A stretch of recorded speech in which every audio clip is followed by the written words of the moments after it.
She was the original First Lady of Football, and since parting ways with former England manager Sven-Göran Eriksson, Nancy Dell'Olio has graced our screens on shows like Strictly Come Dancing, Celebrity Big Brother and Celebrity Masterchef. And now she's back, challenging herself once again, this time on Celebrity Cooking School, and she means business. You don't know where I came from, man. I came from nothing. Nothing, the streets. Can you do me a favor? Can you start to be as quiet as possible and focus what you're doing? I want to get this down and concentrate. Please keep your voice down. Oh. I know it's my last chance. I'm not confident, but I don't want to leave. Nancy, you're feeling the pressure? I do feel the pressure, yes. I would not mess with this lady. Nancy Dell'Olio, ladies and gentlemen.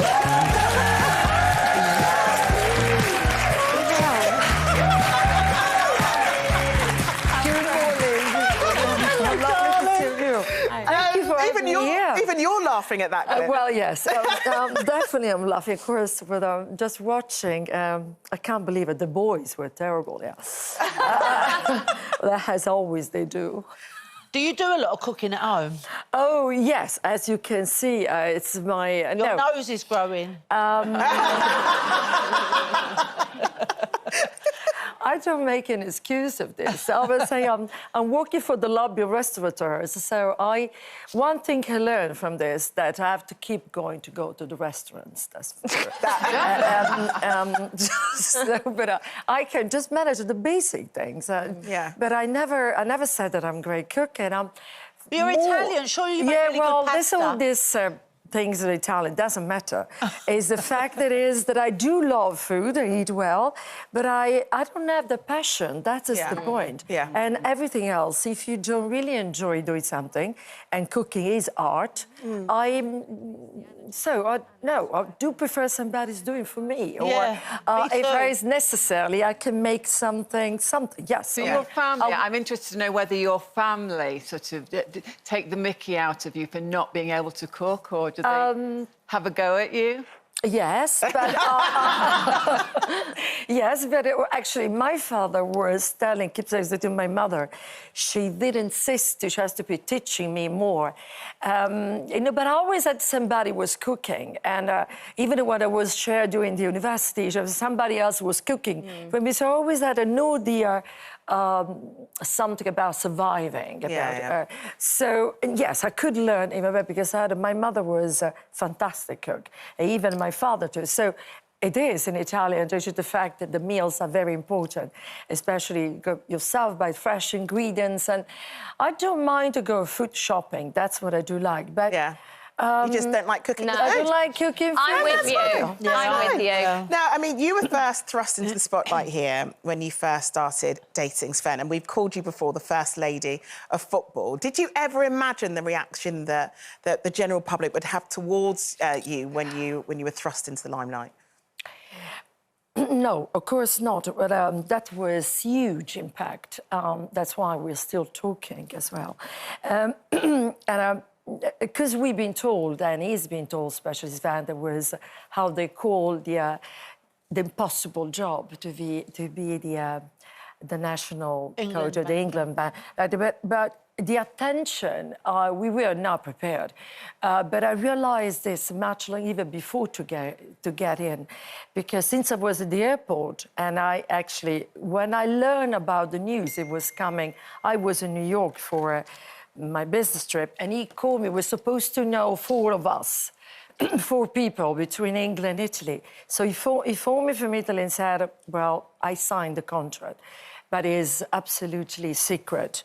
But I'm gonna be, are you coming? So he said, oh, I'm coming back tomorrow, because he said, I'm gonna go and make a trip to London.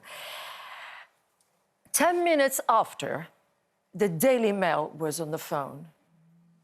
I mean, MI6 cannot be quick than that. Of course, I don't know, they had my Italian number, was there exactly 10 minutes. So we're the correspondent of the Daily Mail, we want to ask. And I said, what are you talking about? Of course, I hung up the phone. But even worse, the evening I flew back to Rome, the correspondent was sat next to me. There were 2 people, I was traveling with my brother. On the other side, because I went. There was a journalist there. There were journalists. Yeah, there. that's incredible. It is. And I mean, so I had immediately such ideas yeah. what could happen, and I could not believe it with this.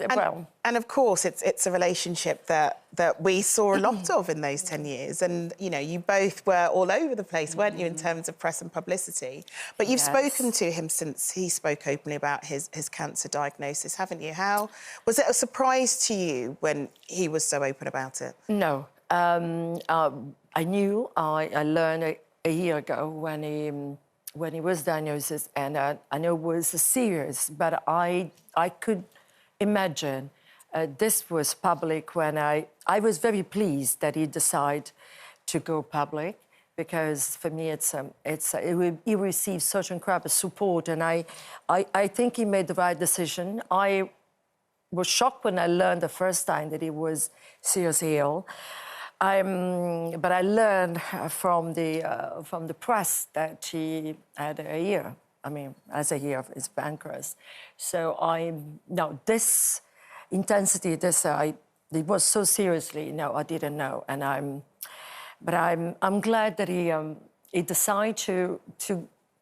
You know, I do believe in miracles. I know it's a terrible one, and at least you have to try to, and the energies of people can really make a difference, the genuine one, the real support ones. And that at least you have to enjoy as much as possible what life is, because he's someone that loves lives, loves everything. And I find it so difficult to cope with the idea that you know that you have a year to go, and then I do hope it is whatever. You know, it's not 90 minutes yet, as they would say in football. So until that, there's always things can change. And will you go and see him? Yes, I'm gonna try to go to see him. Yes, I will be probably for his birthday or later on. Yes, I'm going to see him. And you can hear it in your voice. It's still something that. Well, it's you know, love story has been one of the two important love stories of my life, and I don't know how many you can get in life, and that will stay for me forever. For us, it's a part of my life, and it's been so, as you said, we've been so creating impact in the public, where it's a part of this British history in a way, and we've been everywhere. That was not to make us happy, but because you have to adjust your life with something that everything is out there. So. It's something that one very terrible is the fact that the past coming again into your present, and it's already been fragile time for me, losing my mother. So it's a very emotional, time. But we do appreciate you coming on to talk about it. And when you do next speak to him, please do send him our love. Definitely. Lovely to see you again.